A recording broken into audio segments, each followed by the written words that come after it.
यदीयावा गंगा विविधनयकल्लोल विमला बृहज्ज्ञानाम्भोभिर्जगति जनतां या स्नपयति इदानीमपेशा बुद्ध जन मरालय परिचिता महावीर स्वामी नयन पथगामी भवतु मे। अहिंसा परमो धर्म की। परम पूज्य आचार्य भगवंत गुरुदेव श्री विद्यासागर जी मुनि महाराज की, बना जी के अस्यकारी श्री अजित नाथ जी भगवान की, समस्त मुनि संघ की।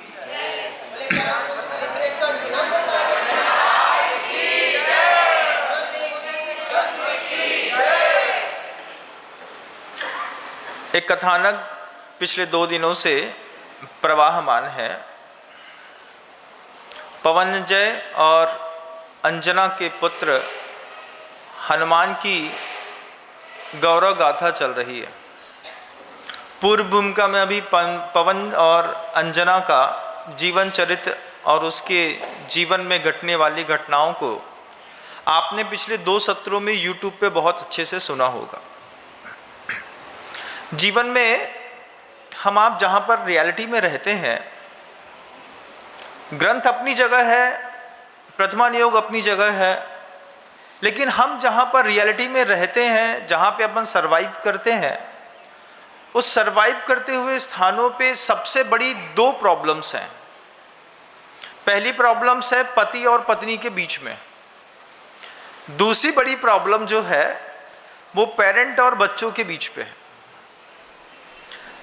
कितने घरों में जो मैं कह रहा हूँ उस चीज़ को अपन गौर से सुनने और समझने की कोशिश करें कि अपनी न्यायोचित पुरुषार्थ से कमाई हुई कमाई का कितना बड़ा बहुभाग है जो हम सिर्फ झगड़े में व्यय कर देते हैं।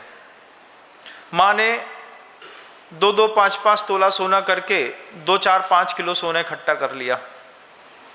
हस्बैंड और वाइफ में नहीं बनने पर अदालत डिसाइड कर देती है इसको 50 लाख रुपए देना पड़ेगा, इसको 20 तोला सोना देना पड़ेगा, इसको ये करना पड़ेगा, दुनिया भर की चीज़ें दे करके फिर उसमें सेटलमेंट होता है। कुछ सोच करके लाते हैं और सेटलमेंट करने के वक्त जब अपन देखते हैं लाइफ में कितने इशूज़ खड़े होते हैं। पति और पत्नी के बीच में बड़ी प्रॉब्लम्स, ईगो की। ईगो समझ में नहीं आता है, कोई और चीज़ें समझ में नहीं आती हैं। गुरुवर के पास भी इस तरीके के कई लोग आते जाते रहते हैं। आचार्य सिंह जी एक बार पूछ रहे थे कि बताओ, जब चौके में जाते हैं और भोजन बनाते हैं तो मटेरियल से टेस्ट आता है कि मेथड से टेस्ट आता है? किस चीज़ से टेस्ट आता है? मटेरियल से, मेथड से? मटेरियल तो बड़ी भाभी के हाथ में भी वही रहता है, छोटी बहू के हाथ में भी वही रहता है, घर की मैडी के हाथ में भी वही रहता है, वही मसाले का डिब्बा रहता है, वही आटा रहता है। अगर मटेरियल से टेस्ट आता है तो फिर बात अलग है। लेकिन जितने भी समझदार लोग हैं वो सब चीज़ कहते हैं कि लाइफ में हमेशा मेथड से टेस्ट आता है। चौके के अंदर हो, चाहे आपके रेस्टोरेंट के अंदर हो, चाहे आपके घर के अंदर हो, रसोई के अंदर हो, मेथड से ही टेस्ट स्टैंड होते हैं। लेकिन हमारी ये जो भारतीय संस्कृति में हम जिस तरीके से डेवलप हो रहे हैं उसमें हमारी एक ऐसी सोच बन गई है कि मटेरियल चेंज होने से टेस्ट बढ़ता है। जब पति पत्नी के बीच में इस तरह की कंट्रोवर्सी दिमाग में बैठ जाती है कि मटेरियल चेंज होने पर टेस्ट बढ़ेगा, तो दोनों का दिमाग कहीं कहीं धीरे धीरे फितूर पकड़ता है।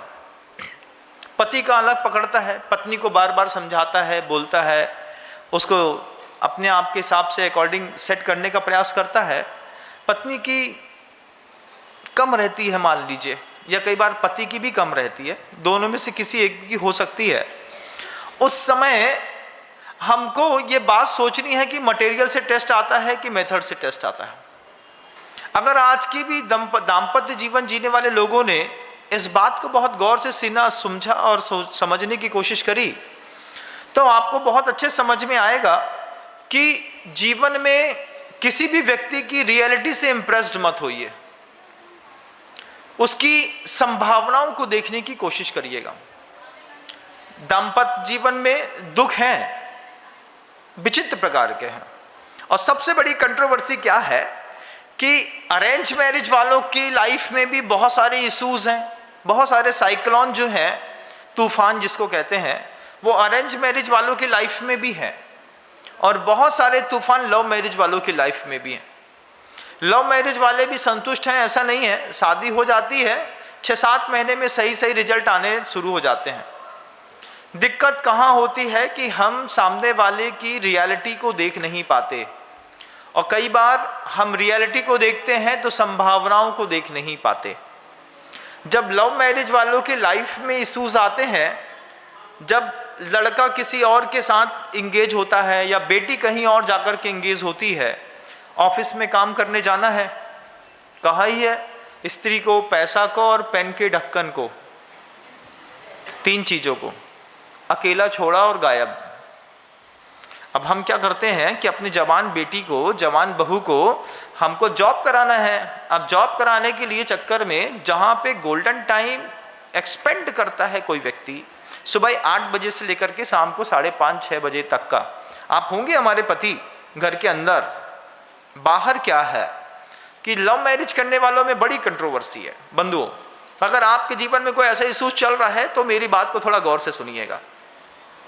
लव मैरिज कर रहे हैं, लव मैरिज कर चुके हैं, या फिर लव मैरिज करने की सोच रहे हैं, एक बार सोचिएगा, क्योंकि हम जो चीज़ बोलते हैं उन चीज़ों में जीवन का यथार्थ दिखता है। बंधुओं, आप भी देखिएगा इस बात को कि लव मैरिज करने वालों की लाइफ में जो साइक्लोन है, उन साइक्लोन में जब बेटी, बहू या फिर लड़का किसी और से अटैच हो जाता है, तो फिर आपस में कमरे में जाकर के लोग एक दूसरे से पूछते हैं, क्यों तुमने हमारे साथ भी किया था, इसके साथ भी कर रहे हो, क्या किया था तुम्हारे साथ, हमारे साथ भी तुमने प्रेम किया था, इसके साथ भी प्रेम कर रहे हो।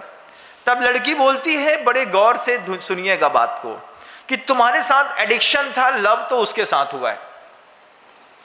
अब जब ऐसी बात सुनने में आती है कि तुम्हारे साथ हमने उस उम्र में एडिक्शन हो गया था तुम्हारा हमारा, और लव तो हमको अब रियलिटी में इसके साथ होता है, और फिर इस आपकी उस सोच को हवा देने के लिए जब दुनिया में ऐसी मूवी बन जाती हैं, ऐसे गाने बन जाते हैं, कुछ ऐसा कर कमाल कि मैं तेरा हो जाऊं, किसी और कहूं फिलहाल मैं तेरा हो जाऊं, आप इसको सुनते हैं, इसको बीट करते हैं, इसमें थंबनेल लगाते हैं, इसको बार बार रिपीट में डालते हैं।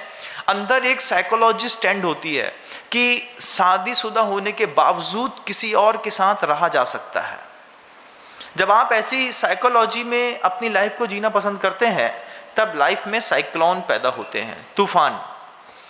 जिन लोगों ने लव मैरिज करी है उनको एक तो पहली बात तो लव की परिभाषा पता नहीं होगी, ऐसा तो मैं बिल्कुल बहुत अच्छे तरीके से जानता हूँ इस बात को। एडिक्शन और लव में अंतर है। आपने शादी कर ली, शादी करने के बाद जब जिंदगी के 2-5 साल निकाल लिए किसी व्यक्ति के साथ, और उसके बाद समझ में आया कि इसके साथ जीवन में कोई रस नहीं है, मटेरियल में टेस्ट है कि मेथड में टेस्ट है, काय में टेस्ट है, मेथड में टेस्ट है, तो फिर क्या करते हैं कि हमको जब जीने की कला ही नहीं आती।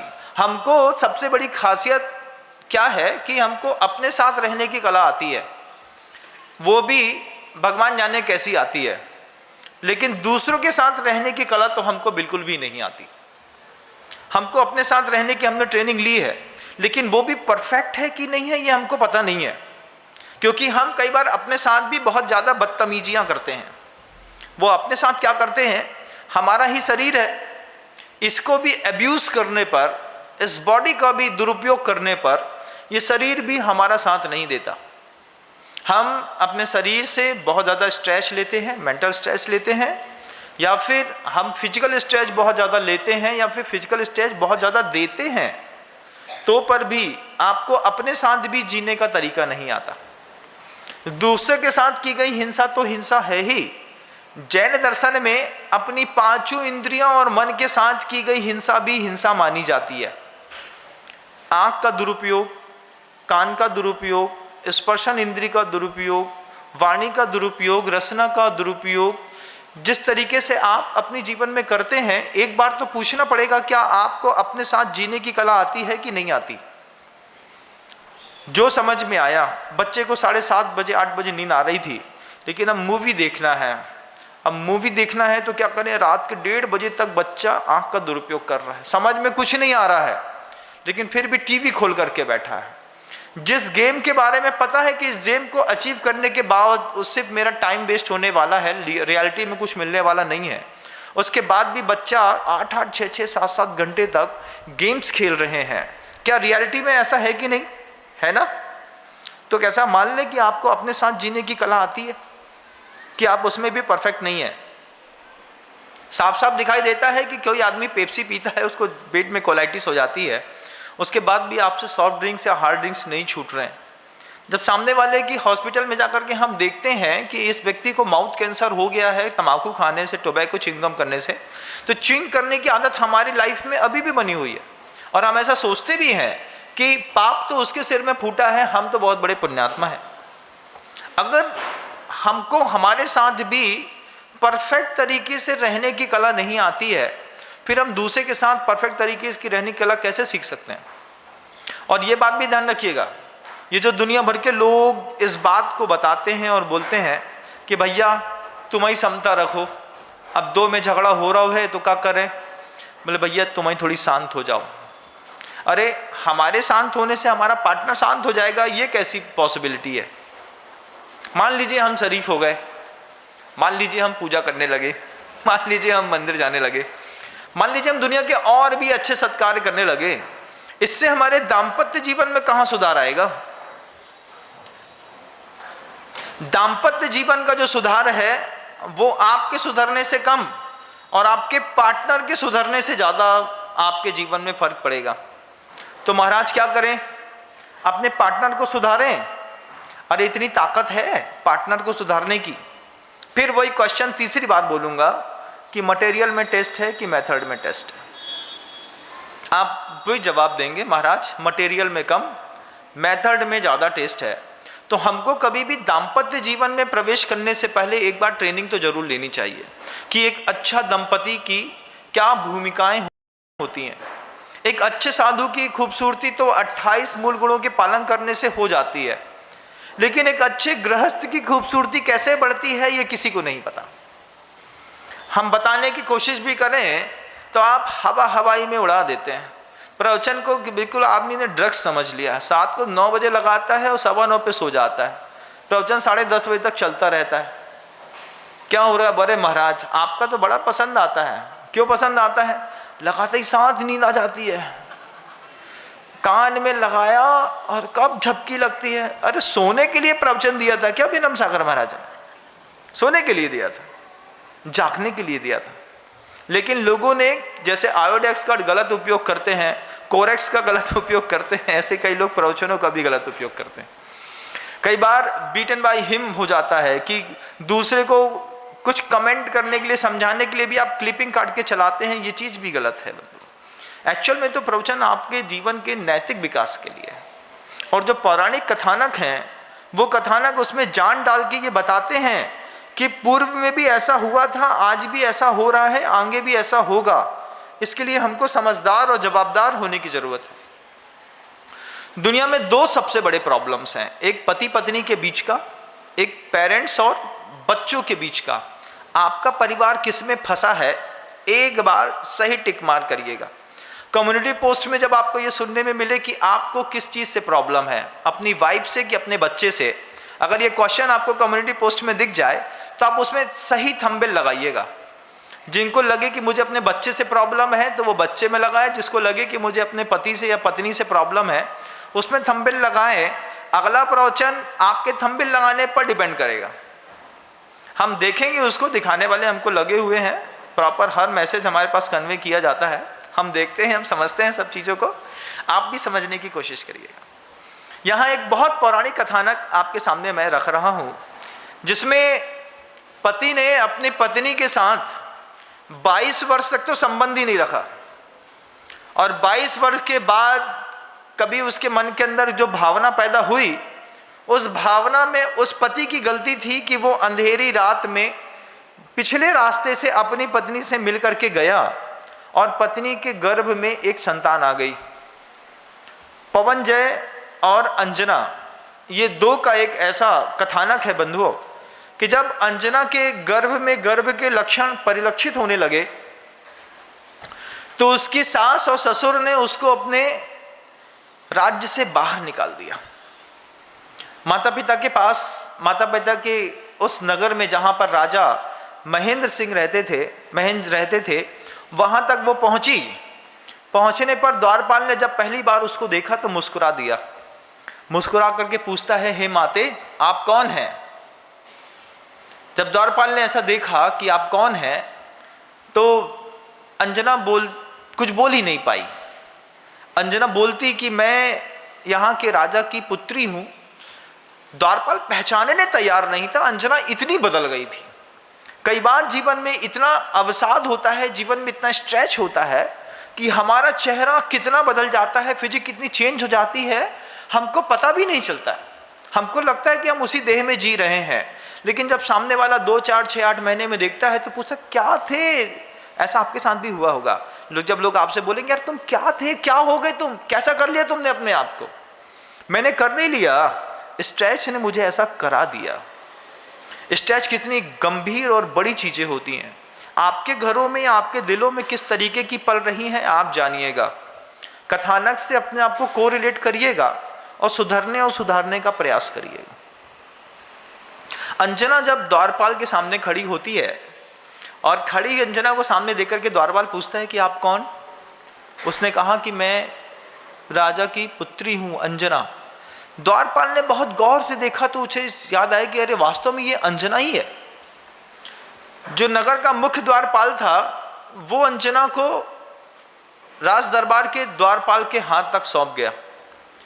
द्वारपाल से द्वारपाल तक पहुंचने के बीच में अंजना के तीव्र पाप कर्म के उदय की हवा अगले द्वारपाल तक पहुंच गई। द्वारपाल ने अंजना को बाहर ही रोक करके राजा महेंद्र के पास जाकर के अंदर जाकर के द्वारपाल कहता है कि महाराज आपकी पुत्री आई है, वो भी दरवाजे पर खड़ी है। राजा महेंद्र ने कहा कि मेरी पुत्री वापस आई है तो उसके लिए नगर सजाया जाए, उसके लिए अच्छे ढोल ढमाके किए जाएं, अच्छे बंदर बाल लगाए जाएं, हम अपनी पुतली का पूरे राज वैभव के साथ स्वागत करेंगे। जैसे ही द्वारपाल ने मुंह में हाथ रख करके धीरे से राज से कहा, महाराज अपराध क्षमा हो, एक बात और कहना चाहता हूँ। क्योंकि द्वारपाल है, मंत्री है, सेवक है, इनका कर्तव्य होता है कि अपने स्वामी को सही रिपोर्टिंग करें। सही रिपोर्टिंग करने पर स्वामी को उस तरीके के निर्णय लेने में सहूलियत महसूस होती है। द्वारपाल ने कहा कि अंजना के बारे में ऐसा ऐसा सुना है, पूरे के पूरे नगर में इस बात की हल्ला है कि अंजना ने किसी पर पुरुष के साथ संपर्क करके और गर्भ धारण किया है, जिस कारण अंजना को उनके सास ससुर ने वहां से भगा दिया। राजा ने सुना तो सुनता रह गया। राजा महेंद्र को यह बात तो पता थी कि अंजना 22 वर्षों से अपने पति से नहीं मिली है। 22 वर्षों के वियोग के बारे में अंजना के पिता को बहुत अच्छे से जानकारी थी, लेकिन उस तरफ राजा का ध्यान नहीं गया। राजा का ध्यान गया कलंक के ऊपर। क्या कलंक की प्रसिद्धि है? किस बात की? इनके घर की बहू, उनके घर में कुछ हो रहा है। देखो, ये जो प्रसिद्धि अंजना की हुई थी, ये प्रसिद्धि आपके मोहल्ले में भी किसी महिला की, किसी पुरुष की होगी। ऐसा नहीं है कि सिर्फ अंजना बस दोषी थी, आपके मोहल्ले में भी किसी न किसी की ऐसी प्रसिद्धि होगी कि अरे ये तो बड़े घर की होने के बावजूद वहाँ जाते हैं, वहाँ उठते हैं, वहाँ बैठते हैं, वहाँ करते हैं। दुनिया में पैसा बाद में कमाइएगा बंधुओं, इज्जत पहले कमाइएगा। पतिव्रता मैली भली, गले कांच की पोत, सब सखियन में यो दिखे जो चकमक में ज्योत। स्त्री के लिए एक सद्गुण है, पतिव्रता मैली बली। थोड़ा चेहरे का रंग डाउन होगा चलेगा, साड़ी हल्की होगी तो भी चलेगी, पैर में बिछिया थोड़ी टूटे होंगे तो भी चलेंगे, लेकिन अगर इज्जत टूटी होगी तो अच्छों की नहीं चलेगी। दुनिया में जितने भी ग्लैमर वाले लोग आपको टीवी सीरियल्स पे इस पे दिखाई देते हैं, इनमें से एक भी कोई रूप की रानी तो कहीं होंगी, सील की रानी एक दिखा दीजिएगा तो मान जाएंगे। जब इनकी पार्टी देखिएगा, इनकी रेवर पार्टीज देखिएगा, इनकी रेप पार्टी देखिएगा, तब आपको समझ में आएगा कि जिसको हम आइडियल समझते हैं टीवी इंस्टाग्राम में देख करके, इनकी रियलिटी लाइफ में ये कितने गिरे हुए लोग हैं। एक ऐसी सोसाइटी है जहां पर रिलेशनशिप का कोई वैल्यू नहीं है। उन सोसाइटी के लोगों से इंस्पायर होकर के, क्योंकि उनको अंग्रेजी आती है, उनके पास ग्लैमर है, हमारे घर की छोटी छोटी बेटियां कमरे के अंदर जा करके उस तरीके का बनने की कोशिश करती हैं। बंधुओं, आपके घर की बेटियां भी बनती होगी, आपके सामने नहीं करते होंगे तो पीठ पीछे करते होंगे। हवाओं से कौन बच सका है? जब कोरोना फैला तो पूरी विश्व में फैला। ऐसे ही मानसिकता की, दूषित मानसिकता की बीमारियां भी जब फैलती हैं तो पूरे विश्व में एक साथ प्रभाव दिखाती हैं, उससे कोई बचा नहीं रहता, बहुत पुरुषार्थ करना पड़ता है।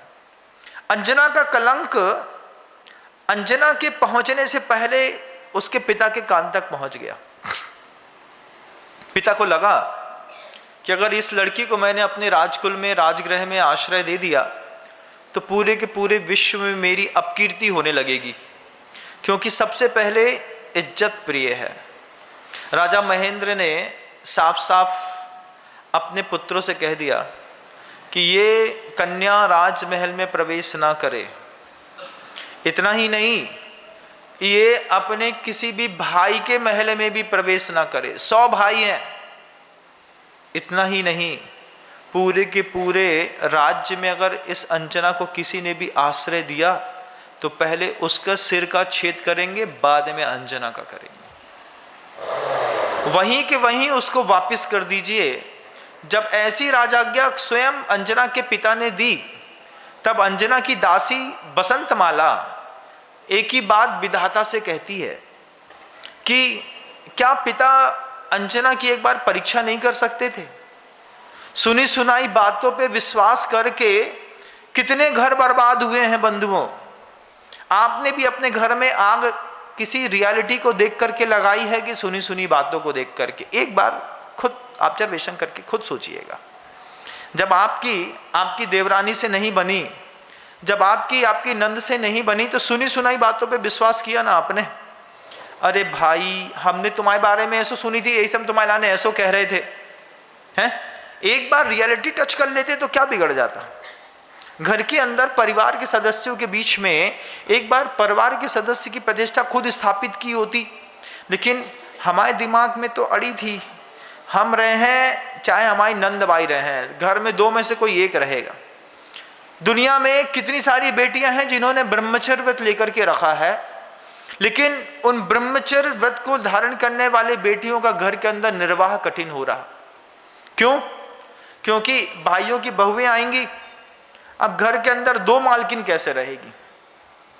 या तो बहू रहेगी या नंद रहेगी, तो कौन रहेगा? आप बताइए कौन रहेगा?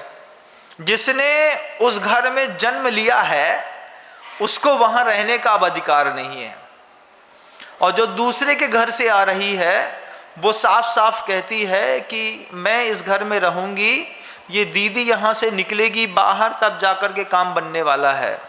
अदरवाइज 1 करोड़ रुपए, 2 किलो सोना, 3 प्रॉपर्टी, 1 दुकान हमारे नाम लिखो और रास्ता नापो।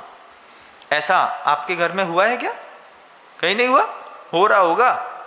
अभी चल रहे हैं कितने सारे केस, कितने सारे लोगों को भरण पोषण पद्दा करने के लिए रोज के 5, 15, 25 हज़ार रुपये देने पड़ते हैं। आपके घर के अंदर घटना नहीं घटी, सौभाग्य की बात है, लेकिन किसी घर में नहीं घटी ऐसा नहीं, बहुत सारे घरों में घटी है। होता है, पुरुषार्थ से कमाई, उठाई हुई कमाई 2 महीने एक स्त्री रुकती है और चुपचाप 50 लाख लेकर के बाहर चली जाती है।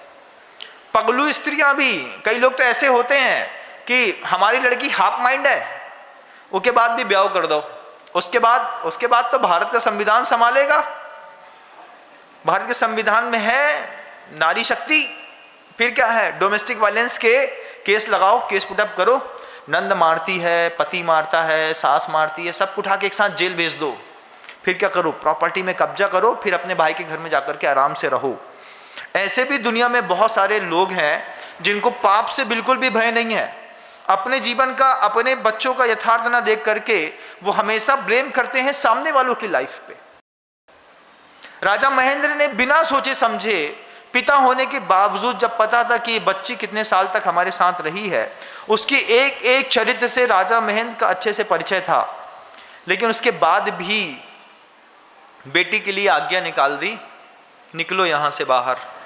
अगर पूरे के पूरे राज्य में भी किसी ने आश्रय भी दिया, उसका भी शिरच्छेद कर देंगे।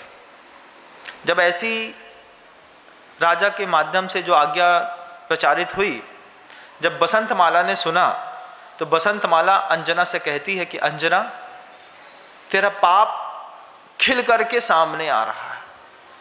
जब आदमी गलती भी ना करे और गलती की सजा पाए, तब ये मत समझना कि वक्त खराब है, बस ये समझना कि पूर्व में ऐसा कोई कृत्य किया है जिसकी आबादा काल अभी खत्म हुई है और ये उदय में आ रहा है। निमित्त कुछ भी हो सकता है, पति भी निमित्त हो सकता है, पत्नी निमित्त हो सकती है, बच्चे निमित्त हो सकते हैं, पैसा निमित्त हो सकता है। लेकिन जब आप बहुत ज़्यादा परेशान हो रहे हो, उस वक्त आप इस बात को हमेशा मान के चलिएगा बंधुओं, कि आपकी परेशानी का जो कारण है वो निश्चित रूप से आपका कर्म है। लेकिन वो कर्म हमेशा आपको परेशान करेगा ऐसा नहीं, उस कर्म को बदलने की ताकत है। आगम और सिद्धांत जो बड़ी जबरदस्त शब्द जैन समाज के लोगों ने सुने, दो शब्द सुने हैं ना, कि आगम ऐसा करता है, आगम ऐसा कहता है, आगम ऐसा कहता है, सिद्धांत ऐसा कहता है। इन दो शब्दों में हमने कई समझदार लोगों ने जीवन जिया है। लेकिन मैं आपको हकीकत की बात बताता हूं कि आगम झूठा पड़ जाता है कई जगह, कई जगह सिद्धांत झूठे पड़ जाते हैं। किस जगह? जिस जगह आगम और सिद्धांत से हट करके एक और दुनिया में ताकतवर चीज है। हमने हमेशा अपने कर्म के ऊपर विश्वास किया, भैया जो बोया सो काटोगे। इतना सत्य नहीं है जीवन में, इस सत्य को और सुधारने और संवर्धित करने की आवश्यकता है। सिद्धांत कहता है कि जो तुमने किया है उसी का फल तुमको मिल रहा है, लेकिन आगम और सिद्धांत से ऊंची चीज है भक्ति। भक्ति आगम और सिद्धांत की सारी मर्यादाओं को तोड़ करके एक ऐसा कमाल रचती है पूरी दुनिया में बंधुओं, कि भक्ति के आगे आगम और सिद्धांत दोनों फेल हैं, दोनों फेल हैं। हम ये ना सोचें कि हमारे पाप को हम ही को काटना पड़ेगा, हम ये सोचें कि हम अपने पाप की ऐसी खीर बनाएंगे कि हम खुद खाएंगे और दूसरों को भी खिलाएंगे तो आनंद आ जाएगा। हमारे हाथ में वो भक्ति की सामर्थ्य है, हमारे हाथ में श्रद्धा की सामर्थ्य है, हमारे हाथ में मंत्र जाप है, हमारे हाथ में दुनिया के और भी सौंदर्य वाली चीजें हैं, जिसके सामने आगम और सिद्धांत फीका पड़ जाता है बंधु। कुछ लोग हैं जो समाचार पढ़ते हैं, दूसरी चीजों ग्रंथों को पढ़ते हैं, उनके दिमाग में ये बात भरी रहती है कि अरे जब साफ साफ लिखा है कम्मम सुहम कुशीलम सुह कम्मम चावी जान सुशीलम किहितम होती सुशीलम जम संसारम पवेद सेदी। कर्म कर्ता कर्म अधिकार पढ़ते हैं, पाप पुण्य अधिकार पढ़ते हैं, संबर आसव निर्जर अधिकार पढ़ते हैं, लेकिन गुरु भगवंत एक बहुत अच्छी बात कहते हैं कि 9-10 अधिकारों में सारी बातें रखने के बाद आचार्य कुंद भगवान ने सबसे अंत में स्यादवाद अधिकार रखा है। सर्व विशुद्ध ज्ञानाधिकार के बाद स्यादवाद अधिकार रखा है। उसमें आचार्य कुंद भगवान इस बात को कहना चाहते हैं कि कर्ता कर्म आश्रव संवर निर्जरा मोक्ष सर्व विशुद्ध ज्ञान केवल ज्ञान, इन सबको मैंने समझा दिया है, लेकिन इस शब्द को सत्य मानने से पहले स्यादवाद अधिकार को और समझना। कथनचित हो भी सकता है, कथनचित नहीं भी हो सकता है, कथनचित ऐसा है, कथनचित ऐसा नहीं भी है।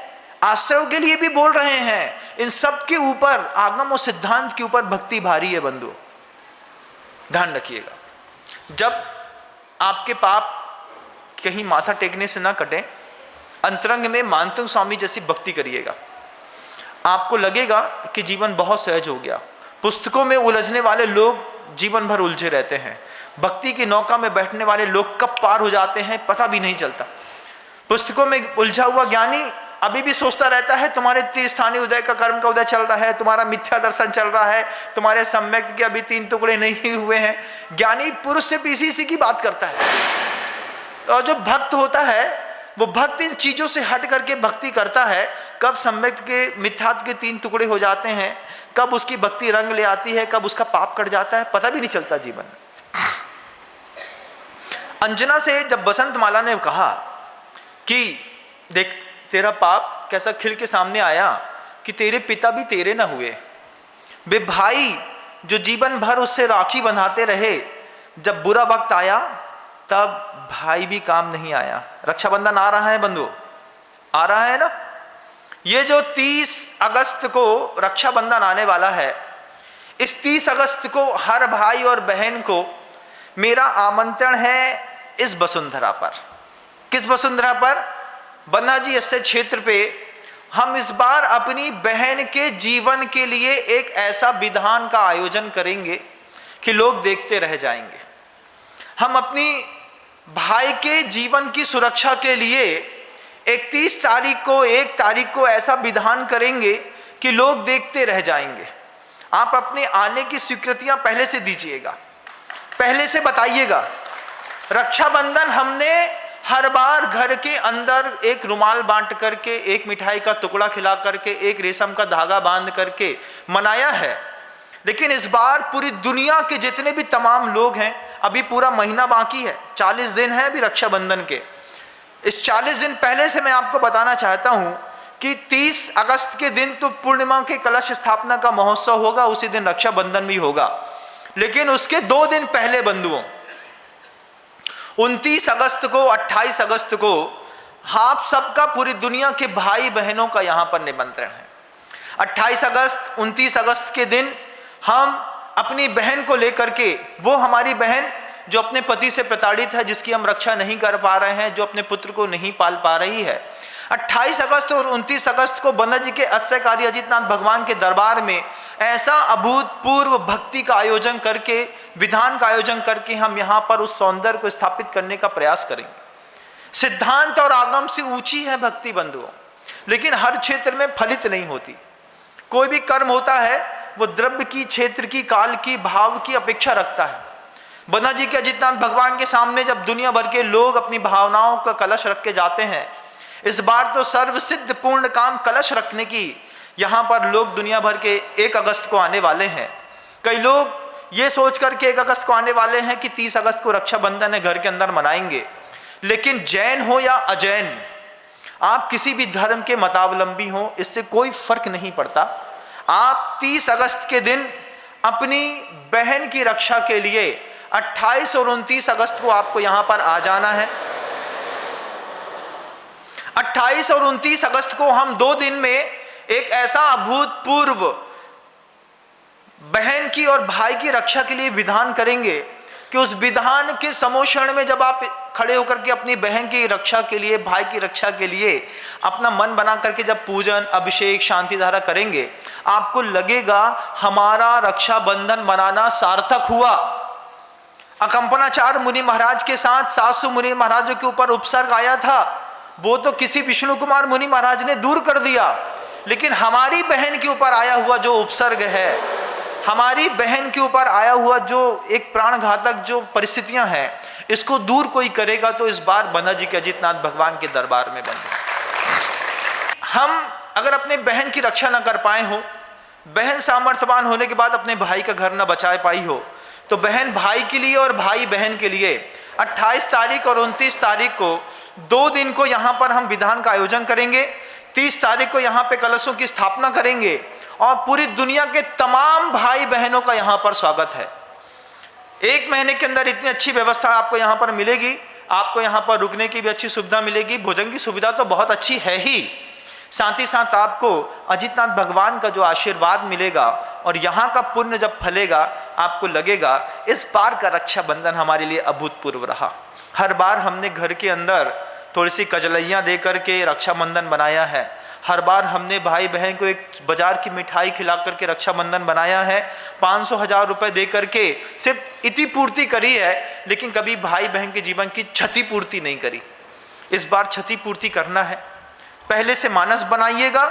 अभी आपके पास 40 दिन है। अगले 15 दिनों के अंदर स्क्रीन पर दिखाई देने वाले नंबरों पे आप स्वीकृतियां देंगे कि हम अपनी बहन के साथ वहां पर आकर के विधान में शामिल होंगे। हमारे लिए आप व्यवस्था बना दीजिए। व्यवस्था शुल्क आपको स्क्रीन पर ही बता दिया जाएगा, आप देख लेंगे उस चीज को। अपनी तैयारी के साथ यहाँ पर आने का प्रयास करेंगे। कम से कम 108 भाई बहन का परिवार, अधिकतम की कोई सीमा नहीं है। आप जितना आएंगे, क्षेत्र कमेटी ने सबके स्वागत की व्यवस्था करके रखी। अभी 40 दिन है। पहले से एयर के टिकट, पहले से ट्रेन के टिकट, पहले से अपनी अनुकूलताएं, शारीरिक परिस्थितियां, पहले से आप अपने ऑफिस की छुट्टियां सब बना के व्यवस्थित रखिएगा। लेकिन इस बार दुनिया में जब 30 अगस्त मनाई जाएगी, जब पूर्णिमा मनाई जाएगी, जब रक्षाबंधन मनाया जाएगा, तो दुनिया भर के लोग कहेंगे काश हम भी अपनी बहन को लेकर के बंधा जी के अजितनाथ भगवान के पास गए होते, हमने वहां पे रक्षाबंधन मनाया होता। आपको यहाँ पर कुछ और चीजें भी आश्चर्यकारी देखने को मिलेगी। वो सिर्फ मैं आपको वक्त पर बता पाऊंगा। वक्त से पहले बता दूंगा तो एक्साइटमेंट आपका खत्म हो जाएगा। कुछ चीजें वक्त के लिए छोड़ देनी चाहिए। लेकिन अगर आप अपनी बहन से प्रेम करते हैं और अपनी बहन के जीवन को संवार नहीं पा रहे हैं, तो 28 और 29 अगस्त को हम यहाँ पे 2 दिवसीय विधान करने जा रहे हैं। 30 अगस्त को पूर्णिमा होगी। पूर्णिमा के दिन कलशों की स्थापना करेंगे, जिसमें आप अपनी बहन के लिए, बहन भाई के लिए, परिवार के लिए कलश की स्थापना कर पाएंगे, सौभाग्य ले पाएंगे बंधुओं। अंतिम कलश की स्थापना 30 अगस्त की है, 31 अगस्त की नहीं है। मुझको किसी लोगों ने मिसगाइड किया बीच में, मैंने देखा, फिर से वापस चेक किया। 1415 से एक साथ है बंधुओं। 30 अगस्त को कलश की अंतिम स्थापना होगी। सितंबर माह में अजितनाथ भगवान के दरबार में कोई कलश की स्थापना आपके भावनाओं की नहीं होगी। आप पहले से अपनी मानसिकता बना के रखिएगा। 1 अगस्त और 30 अगस्त ये 2 दिन आपके लिए निश्चित किए गए हैं। और भाई बहन के लिए तो विशेष रूप से 28 और 29 अगस्त का जो विधान यहाँ पर होने जा रहा है, मैं दुनिया भर के भाई बहन से कहना चाहता हूँ, इस बार हमको मिल करके सिर्फ एक जगह पर रक्षाबंधन मनाना है, वो है बंधा जी के अजितनाथ भगवान के दरबार। क्षेत्र कमेटी आपके लिए बहुत मेहनत करती है। उससे ज्यादा दयालु हैं हमारे अजितनाथ भगवान, और अजितनाथ भगवान से ज्यादा दयालु है पूज्य गुरुदेव। गुरुदेव डोंगरगढ़ में बैठे हैं। हमने गुरुदेव से कहा कि गुरुदेव हम ऐसा करना चाहते हैं, तो गुरुदेव बोलते हैं कि ऐसा रक्षाबंधन बनाना है इस बार कि पूरा विश्व देखता रह जाए। हमने कहा मेरा काम है सिर्फ कहना गुरुदेव, बाकी तो सब आपके हाथ में है, आप आशीर्वाद दीजिएगा, सब कुछ अच्छा होगा।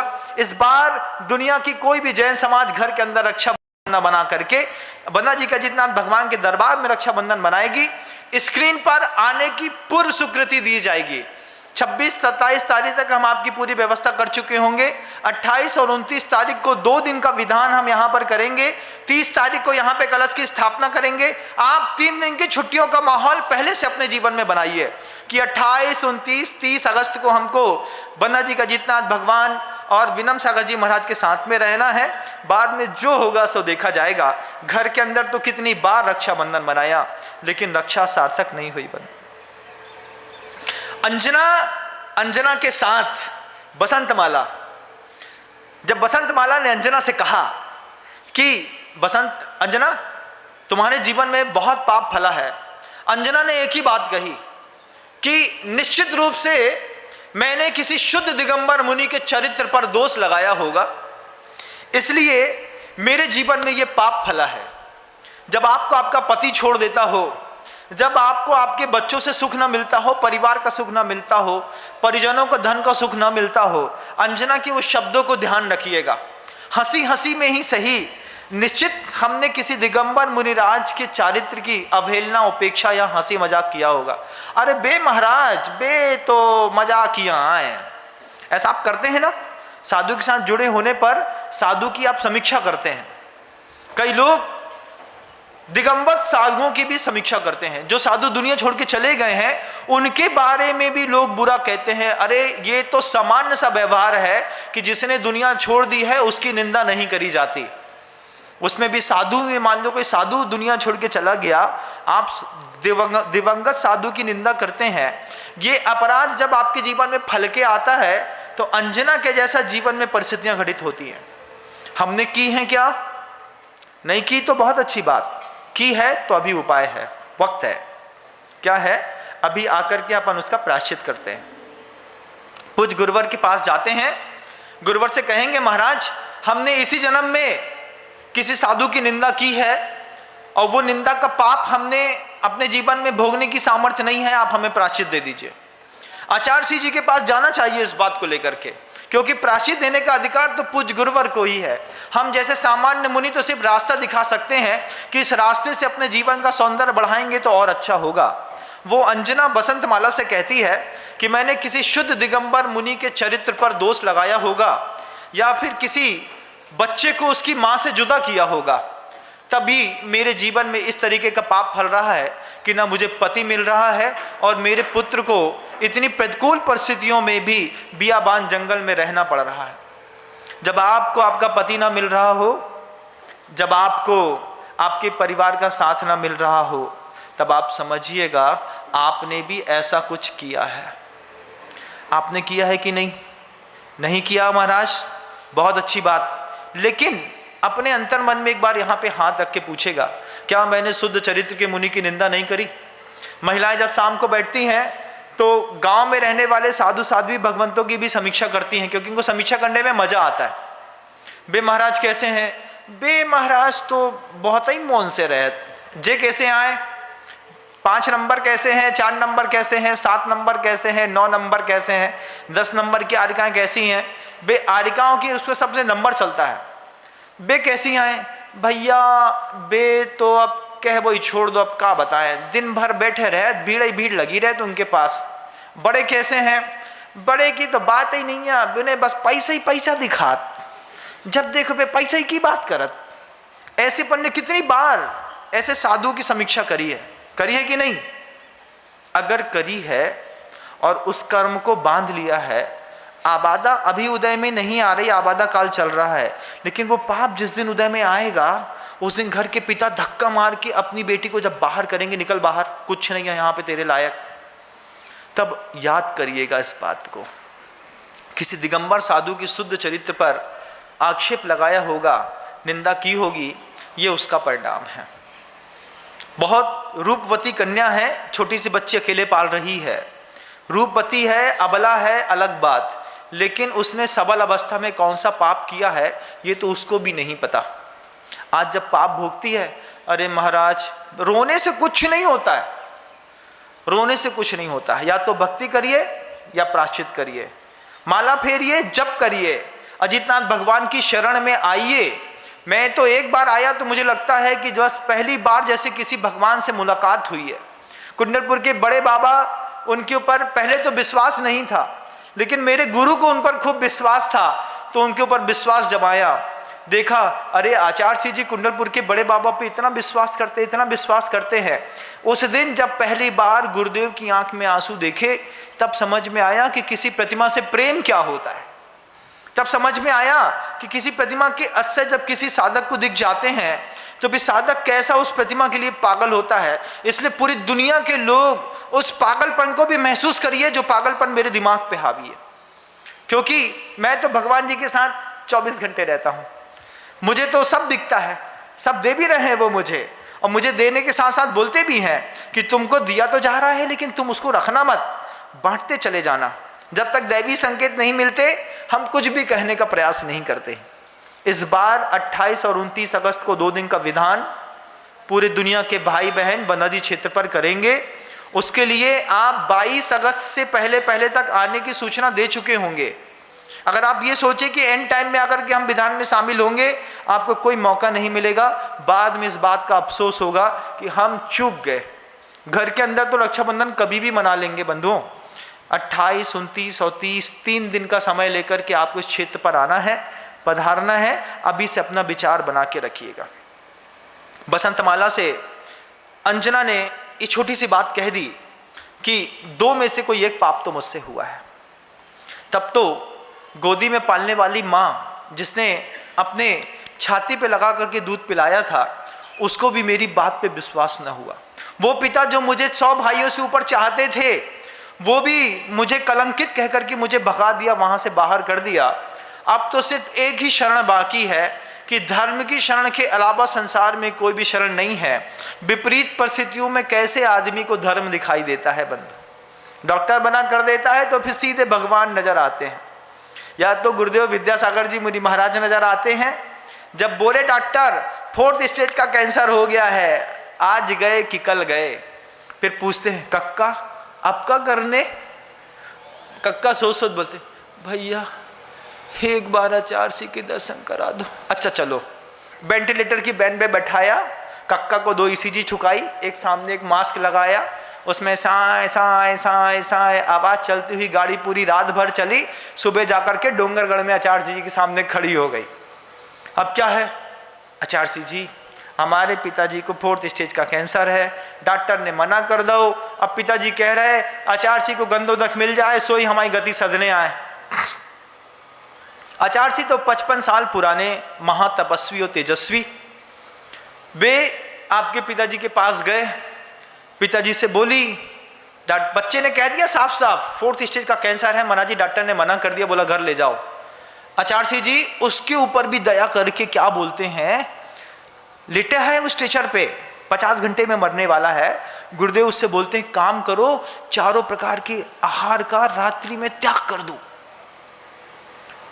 हाँ महाराज हम कर दे, लेकिन अब वो लेटे लेटे बोलता लेकिन का रात में गोली खाने आउट, गोली नहीं खाए तो छाती में जलन सी होत। आचार्य जी बोल रहे हैं 4 प्रकार के आहार का सूर्यास्त के बाद त्याग कर दो। जिसने मान लिया, आप आश्चर्य मानेंगे बंधुओं, तेजस्वी गुरुओं की क्या कृपा होती है। आंखों देखा उदाहरण है मेरे सामने, जब डॉक्टर ने मना कर दिया, बंबई से गाड़ी पैक होकर के डोंगरगढ़ में उतरी। गुरुदेव से कहा, 2011 की बात बता रहा हूं आपको, कि इनको 4th स्टेज का कैंसर है, डॉक्टर ने मना कर दिया। आचार्य जी ने कहा 4 प्रकार के आहार का त्याग कर दो, ब्लड कैंसर है और साथ साथ पेट में भी लीवर में एक फोड़ा हो गया है, 4 प्रकार के आहार का त्याग कर दो, बस हो गया, फिर जो होगा तो देखा जाएगा। एक तेजस्वी पुरुष की बात मानने पर व्यक्ति 13 साल जी गया। डॉक्टर बोलता ना कुछ नहीं होगा, अब गए कि तब गए, गया प्रसाद राम प्रसाद ऐसे होने वाले हैं। लेकिन गुरुदेव ने कह दिया। तेजस्वी गुरुओं की बात कैसे लगती है, जिनकी साधना चरम पर पहुंची हुई है, जिनके शुद्ध अपने उपयोग में रहने वाले वे महापुरुष जो रत्नत्रय का निर्दोष पालन करते हैं, वो हमको कुछ भी कह दें, कह तो दें, सौभाग्य है हमारा। आपका पाप आपने जीवन में खूब किया बंधुओं, लेकिन प्रायश्चित लेने के लिए गुरुदेव के दरबार में धोकर जरूर खाइएगा। पर्याय छोड़ने से पहले, प्रायश्चित करने के बाद जब आप जाएंगे तो अगली पर्याय जो नारकी की मिलनी थी, जहां पर 33 सागर की अधिकतम आयु कम से कम 10,000 वर्ष तो दुख भोगना ही भोगना था, उन सब की आयु की पूरी काट है तो दुनिया में सिर्फ एक संत के पास, जिसका नाम विद्यासागर जी महाराज है। हमने हजारों लोगों को देखा, आंखों में साथ में रहते रहते 19-20 साल जब गुरुवर के साथ रहा, मैंने देखा कि लोग अपने गहनतम पापों को मुख से कह देते, रोते रोते महिलाएं कह देती, पुरुष कह देते, दोनों मिलके कह देते। आचार्य जी छोटे छोटे उपवास, व्रत, नियम, संयम, व्रत, माला, जाप इत्यादि दे करके उनको संतुष्ट कर देते। आचार्य जी भी जब कभी कमरे के अंदर पूछा गुरुवर से कि गुरुवर कैसे इन लोगों को प्रायश्चित से मुक्त कर देते हैं, तो बोलते हैं मैं भी सोचता हूँ कि दादा गुरु ज्ञान सागर जी महाराज ने मुझे दायित्व दिया था, ये निर्दोष पल जाए और इन लोग की पूरी जीवन नौका यहाँ से वहाँ निकल जाए, नहीं तो लोग मुझे क्या कहेंगे, केवली क्या कहेंगे। ऐसे शब्द रहते हैं पूज्य गुरुवर के। ऐसे महान गुरु हमारे जीवन का सौंदर्य बने हैं। उनको आहार दान देने का, दर्शन करने का, पूजा करने का, अभिषेक करने का सौभाग्य प्राप्त होता है। उनके द्वारा बनवाए निर्माणाधीन तीर्थ क्षेत्रों पे हम अपने दान का द्रव्य का उपयोग कर पाते हैं, कितना सौभाग्य है। कुंडलपुर के बड़े बाबा के बाद गुरुदेव ने जब पहली बार अजितनाथ भगवान को देखा तो उन्होंने खुद कहा, ऐसी तेजस्वी प्रतिमा ना भूतो ना भविष्यति। अभी कमेटी गई थी, कमेटी से भी 20-25 लोग गए, कमेटी से एक बात गुरुवर ने कही, अभी आप अजितनाथ भगवान को जानते नहीं हैं। जिस दिन अजितनाथ भगवान को जान जाएंगे उस दिन लगेगा कि अपना पूरा घर का कुनबा भी उनके ऊपर न्यौछावर कर दिया होता तो कम था। अभी तो भगवान कलशों के माध्यम से दुनिया के लोगों का दुख दर्द दूर कर रहे हैं, लेकिन जिस दिन भगवान कुछ और देना शुरू करेंगे, क्या देंगे वो तो गुरुदेव जानते हैं और अजितनाथ भगवान जानते हैं। हम जैसे तो छोटे छोटे निमित्त मात्र हैं बंधु, बैठे रहते हैं बीच में। सामान्य मुनि क्या असामान्य काम करेगा? असामान्य मुनि ही तो असामान्य काम करेंगे। वो डोंगरगढ़ में बैठ करके बंधा जी का अजितनाथ भगवान को, उनकी महिमा को जन जन को बता रहे हैं। प्रणाम करता हूं ऐसे गुरुवर के चरणों में बारंबार। आप भी झुकिए, आप भी माथा झुकाइए। और साथ ही साथ ये भावना भाइयों बंधुओं कि अंजना ने जिस तरीके का अपराध किया है, वो जो खुद अपने मुख से कह रही है कि किसी निर्दोष मुनि के चरित्र पर मैंने कलंक लगाया होगा, उसके बारे में बुरा कहा होगा। आपने अगर कहा है तो गुरुवर के पास जाकर के प्रायश्चित लीजिएगा। अगर आपने किसी माँ बच्चे को जुदा किया है तो प्रायश्चित लीजिएगा। माँ बच्चे को कैसे जुदा किया है? कई माँ ने अपने पेट में ही अपने बच्चे को जुदा कर दिया है, डीएनसी करा करके, और कई लोगों ने केस करके। बच्चा पापा के पास रहता है या माँ के पास रहता है। किसी भी व्यक्ति को हृदय में हमने किसी निमित्त से अगर आर्त ध्यान पैदा किया है, उसका अपराध जब हमारे जीवन में फलीभूत होगा, उस वक्त हम क्या करेंगे बंधु? दुनिया के दो बड़े प्रॉब्लम्स, पहला पति और पत्नी के बीच में, दूसरा पेरेंट्स और बच्चों के बीच में। अगर आप इसको सरवाइव कर रहे हैं, कहीं ना कहीं आप अपराधी हैं। कथानक आपका समय ले गया, कल पुनः प्रयास करूंगा। अभी शब्दों को विराम देता हूं, आप अपनी दूसरी तैयारियां करेंगे इन्हीं भावनाओं के साथ कि बंधा जी का अजितनाथ भगवान पूरी दुनिया को सुख समृद्धि ऐश्वर्य प्रदान करें और गुरुदेव की कृपा हम सब पर बनती रहे। इन्हीं भावनाओं के साथ शब्दों को विराम। जा वाणी के ज्ञान से सूझे लोकालोक, सो वाणी मस्तक नमु सदा देत हों धो। हे जिनवाणी भारती तो है जपो दिन रैन, जो तेरी शरणा गहे सो पावे सुख चैन।